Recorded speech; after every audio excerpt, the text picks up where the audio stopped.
Hi everybody, I'm Ron Cantor and this is your Israel Connection. What is Israel Connection? Well, we're going to find out in the coming weeks. It's something we've been working on. We're in our Tel Aviv studio, as you can see. We just finished this. In fact, it's not finished, but we didn't want to wait to come and bring news from Israel to you. That's really what we're going to do. There'll be a little bit of teaching, but mostly we're going to take several news stories from right here in the land of Israel, bring it to you. And hopefully you'll enjoy it. I know I'm going to enjoy bringing it to you. I love doing this stuff. And I'm super excited today because I biked here on my brand new MoBike. MoBike is, when you live in a cool city like Tel Aviv, they've got things like MoBike, where you just scan your phone on a bike and you just take it off the street. You bike to where you're going, scan again. I mean, it's city living. It's awesome. So if I'm sweating a little bit, it's because I rode here on my MoBike. And I also want to tell you something that, while Israelis don't celebrate Thanksgiving, and why would they? There was no Mayflower that came to Tel Aviv. You know, we have other holidays where we're grateful for the country. And we really don't celebrate Christmas here in Israel. You know what we do celebrate? Black Friday. And not just Black Friday, Cyber Monday. It's so funny to open up my the email and see these advertisements for Black Friday. They don't even know where it came from, but they like commerce. And it's to our advantage because behind me in the coming weeks, we're going to have a brand new 50-inch monitor or TV. And we're going to have that because we got an awesome, sweet deal on Black Friday. So, anyways, without any further ado, let's get into the news. I want to start by talking about Airbnb. I have to say, I have loved Airbnb. We cannot afford to buy a home here in Israel, so we bought a small condominium in the States a few years ago. And we put it up on Airbnb, and it's been great for us. But we're done with you, Airbnb. We're done with you. And the reason we're done with Airbnb is because they have decided that they will no longer let Jewish people who live in Judea or Samaria, what people know as the West Bank, use their service. That's what we call racism. That's what we call discrimination. Now, if they were going to have the same standard for any other disputed territory in the world, like for instance, right now, you've got Russia inside of Ukraine. I don't think Airbnb cares about that so much. China is in Tibet. You know, there are lands all over the globe that are just disputed. And yet Airbnb only cares about a tiny little area with 200 listings because it is cool to be anti-Zionism. But you know what? The Bible is pro-Zionism. It's the Bible that said that God would scatter the Jewish people all over the world, and then in the end times, He would bring Israel back into this nation. So Airbnb, you're going to have to do a little bit more to stop us from settling the land that God gives. And let me just say this as well, Airbnb. Do you know how Israel ended up with the West Bank, with Judea and Samaria? We were attacked by Jordan, and their goal was to kill every single one of us, to destroy us. Now, when somebody attacks you with the goal of killing you, and then you miraculously win that battle, you don't, go out of your way to give back that land so they can be even closer to you to keep attacking you. No, you take that land, you settle that land, and it becomes a buffer for security. So maybe you think, Airbnb, that we actually are imperialist and we took that land. Not the case at all. It was in the middle of the Six-Day War, actually on the first day. Six-Day War history, Egypt in the south, Syria in the north, they were getting ready to attack Israel. They were lined up on the border. We, preemptively, we struck both Egypt and Syria, destroying their air force in the first few hours of the war. And then we sent a message to Jordan. And we said, hey, Jordan, King Hussein, if you do not attack us, we will not attack you. But you see, there was a problem. The king of Egypt was on the radio talking about the great victory over Israel. And even when the king Hussein, when he saw planes going to Egypt, he got concerned. He called up the king of the president of Egypt. He said, I see planes going. You're saying you're destroying Tel Aviv, but, well, no, those are our planes coming back from bombing Tel Aviv. Of course, he was lying, and that caused the king of Jordan to attack Israel.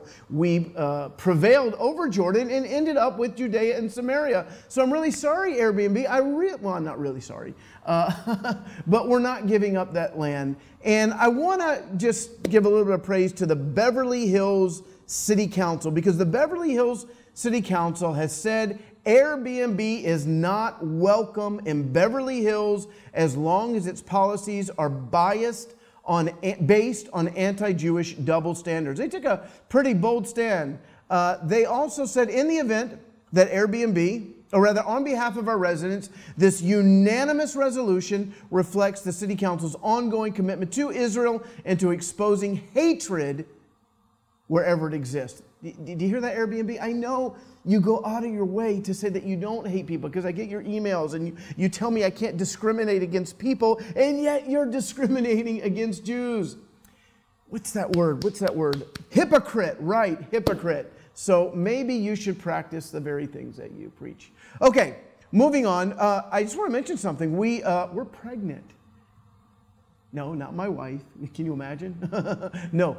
Tiferet Yeshua, our congregation, we are pregnant with a brand new work. In fact, you can't see, you just see this little corner of this room, but I'm in a bake cafe, a coffee house, and over there is an awesome espresso machine and tables everywhere, and we're going to start a brand new work right here. It's called Ness Cafe. The way you say coffee in Hebrew is Ness Cafe, but the word Ness actually has another meaning. It means miracle, and so we decided to call it Ness and Cafe. So miracles and coffee. Every week we're going to have people in here fellowshipping, eating, hanging out, worshiping, building them up in their faith, and I want you to be a part of that. So you can read more about that at messiahsmandate.org. And by the way, if you want to get our emails, like the very things I'm sharing with you now, you get in short form in email. We do blogs twice a week. Just go to messiahsmandate.org, and when you sign up for a newsletter, I will send you a free ebook called The Coming In Time Awakening. It's a book I wrote about a year ago, and people seem to like it. I think it's exciting. You can get it free. Just go to messiahsmandate.org. All right, next story. I'm looking at a picture of Benjamin Netanyahu, our prime minister, and he's standing with the leader of a Muslim country. How can that be? It's amazing. Over the past year or so, we have made incredible inroads with leaders of Muslim nations. This is President Déby. I hope I said his name right. He is from Chad, and he came here to Israel because they're going to restore diplomatic relations with Israel. Back home, I know folks around the world, they love Benjamin Netanyahu. Whenever home, it's a little bit different. There are protests in Tel Aviv every Saturday night. But I have to say, as a diplomat, he's been unbelievable. The way he stood up to Iran was crucial for our existence here in Israel. And now he was just in Oman a week ago, a Muslim oil-rich nation, establishing ties with them. He has now hosted the president of Chad. He really has done an amazing job. And the president of Chad said, it can be called breaking the ice. We came here indeed with the desire to renew diplomatic relations. Your country, Israel, is an important country. Your country, like Chad, fights terrorism. You see, that's a big deal. A lot of these countries, even India, they're coming to Israel and they're saying, teach us how to fight terrorism. Terrorism is a scourge all over the world. 20 years ago, if there was a bomb that blew up, you knew it was Jerusalem, you knew it was Tel Aviv, and then over the next several years, you knew it was the Middle East, Iraq, Afghanistan. Now it can be anywhere. And these nations are forming relations with us here in Israel because they want help in learning how to fight terrorism. Okay, next, I want to talk about the embassy. As you know, I guess it's about a year ago now, President Trump decided that it was time for the United States of America to recognize Jerusalem as the capital of Israel. And that should kind of be normal, right? I mean, Jerusalem's our capital. Does anybody argue if Moscow is the capital of Russia or Washington is the capital of the U.S.? But yet nobody, not one nation was willing to say Jerusalem is the undivided capital of Israel. And a year ago, and I don't endorse everything Donald Trump does, he's a very different type of person, but I have to say I am blessed that he did that. He recognized Jerusalem, and he moved the embassy from right here in Tel Aviv, a huge inconvenience to me, but I'm still for it. They actually still have a consulate here, so I'm okay. He moved it from Tel Aviv to Jerusalem, and now other nations are following suit. The brand new Czech president says he hopes to move their embassy here by next year. Czech President Milos, I got to put on my glasses for this one, Zeman. Milos Zeman, he said this: Prime Minister Benjamin Netanyahu said the Czech Republic is Israel's best friend in Europe. I wonder why only Europe? I am the best friend of Israel in my whole country. This guy loves Israel. And he says, if we betray Israel, I mean the Czech Republic, we betray ourselves. So we are really grateful for this prime minister here in the Czech Republic for recognizing Jerusalem, wanting to move his embassy. And how about in Brazil? I don't know if you heard about it, but there's been an election in Brazil, and the new president also wants to move the embassy from Tel Aviv to Jerusalem. So a trend is happening. It's a good thing. It's a good thing for the nations when they bless Israel, because God will bless them. Now I want to mention a couple things here. It's big holiday season. You've got Hanukkah, you got Christmas, you got New Year's. What if you could buy 2 of my books and you could get one free? I know, something you've probably never dreamed would happen, but you know what? It is happening. If you would like to go to roncantor.com and you buy Identity Theft and The Jerusalem Secret, we're going to send you Leave Me Alone, I'm Jewish, absolutely free. Which reminds me of a funny story. My dad, I love my dad, he's awesome.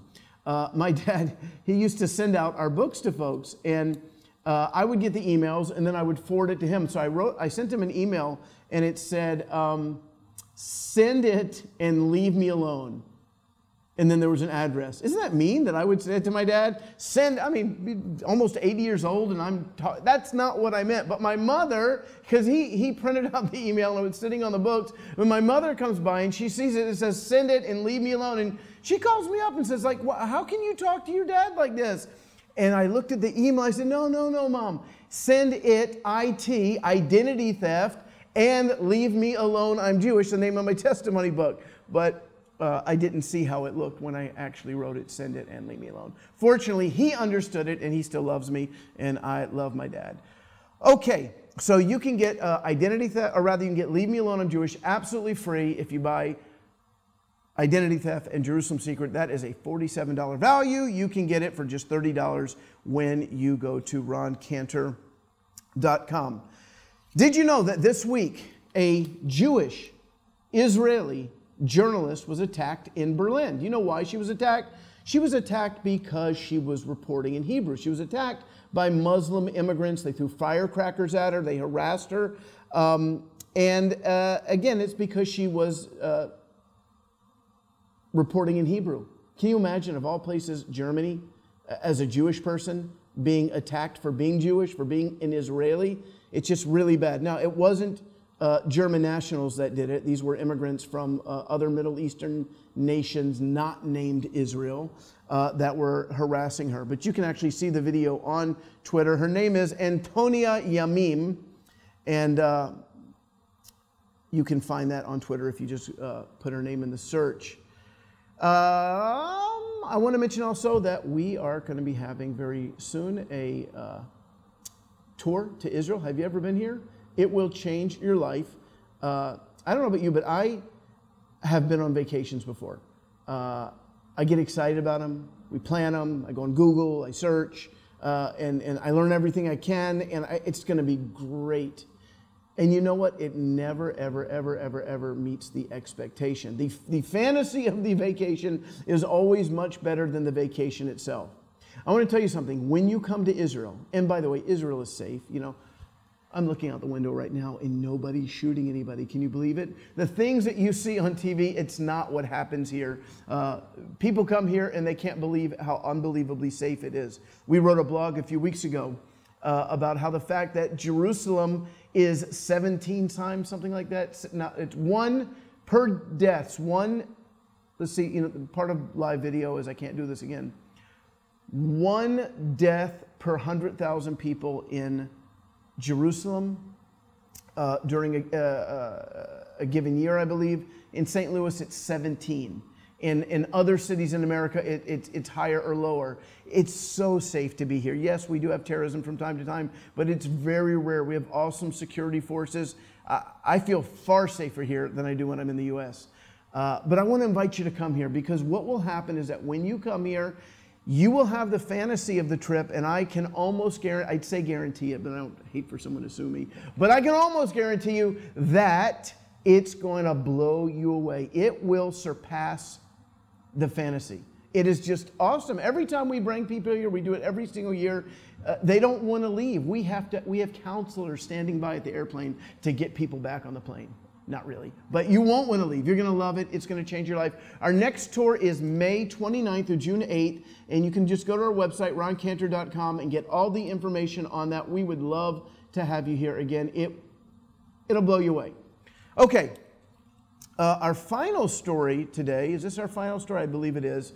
Did you know that an Israeli runner set the new marathon record in Florence, the Florence Marathon?